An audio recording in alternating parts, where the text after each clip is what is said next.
Hello and welcome back to another video, guys. In this video we're working on this 2.2 Land Rover diesel, and it's a 2010 plate. We've got the manifold absolute pressure sensor, as you can see on the screen, and the turbo supercharger, I think that's what it says.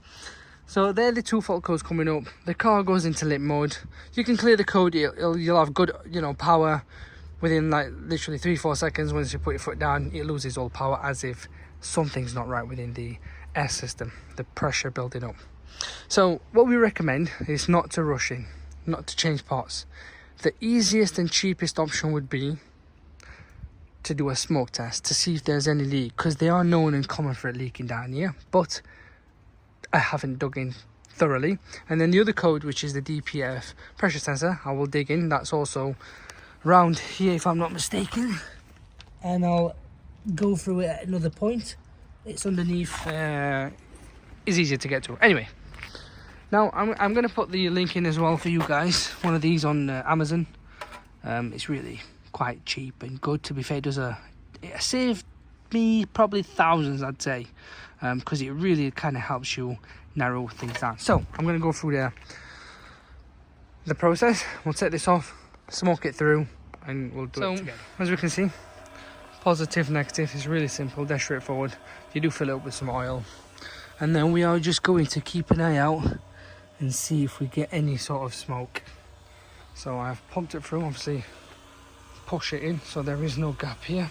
So guys, ignore the smoke here, that's only a little bit, but down there's a lot of smoke, like all the way down there. Can we see that there is lots and lots of smoke? So that tells me a pipe is burst down there.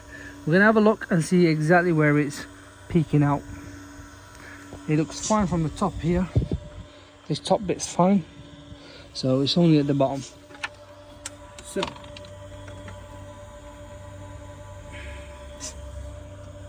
fucking get my arms on.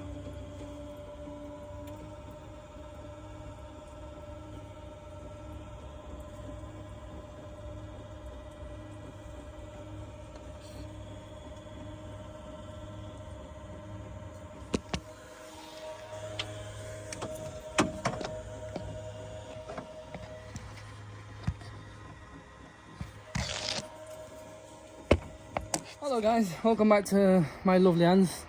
I don't recommend it, but hey yo, who cares? So, I did the smoke test last night. It was a bit dark. I couldn't really get my head around it. It was coming out, so I'll show you as well. It was coming around the engine block further down, like we saw on the video. However, after looking at it thoroughly, I've put the torch on. This is of the throttle body. So, and my hands are dirty, but I'll get my cameraman to show you. It was seeping out there. I could see the smoke like flowing into the engine block and then coming back out, which made me think, is it the engine block? If it is, there shouldn't be no oil left in the car. Turns out there it is, and I'll show you as well. So if my cameraman gets down there, and I'll show you. If we look up this way, the pipe in here that sticks from the throttle body to here, and if you come back up, come on, let me show you. So if you look down here, this is the throttle body here. It's this piping. It's this socket. It's a socket 7 to take off. Socket 7 as well down there. It really is easy. Pull down, this comes off, and then just wiggle this one. It's a bit tighter. But all we're going to do, replace this, and this will eliminate the two faults that were at the top. Not the DPF pressure sensor. That's a different story. I'm going to get into at a later point. But the turbo underboost and the IAT manifold absolute pressure sensor, that was it, sorry, is what's causing it. So we'll replace it, pop it on, delete the fault code, done, dusted.